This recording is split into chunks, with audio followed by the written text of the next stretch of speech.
মাঝে মাঝে নিজেদেরকে সময় দেওয়াটা খুবই জরুরি।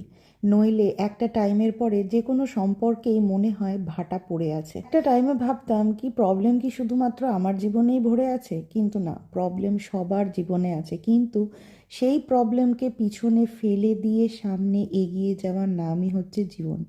কয়েকদিন যাবৎ নিজের লাইফ নিয়ে প্রচণ্ড পরিমাণে ঘেঁটে গেছিলাম। কি হচ্ছে সেটা বুঝতে পারছি না, কেন হচ্ছে সেটাও বুঝতে পারছিলাম না, কিন্তু আজকে হঠাৎ করে মনে হলো এই কি হচ্ছে, কেন হচ্ছে, কিসের জন্য হচ্ছে, এই সমস্ত হচ্ছেটাকে পিছনে ফেলে দিয়ে নিজেদের মতন একটা টাইম স্পেন্ড করা যাক। সত্যি বলছি, আজকের সন্ধেটা এত ভালোভাবে গেছে যে আগামী কয়েক মাস এই জাবর আমি কাটতে পারবো। হতে পারে নিজের ছোট্ট ছোট্ট ভালোবাসা, নিজের ছোট্ট ছোট্ট আশাগুলোকে আমরা কখনো কখনো গুরুত্ব দিই না, কিন্তু ওইগুলো গুরুত্ব দিলে না অনেকটা ভালো লাগা তৈরি হয়ে যায়। তখন মনে হয় জীবনটা সত্যিই সুন্দর। হ্যাঁ, তাই বলে প্রবলেম তো প্রত্যেকটা মানুষের জীবনেই আছে।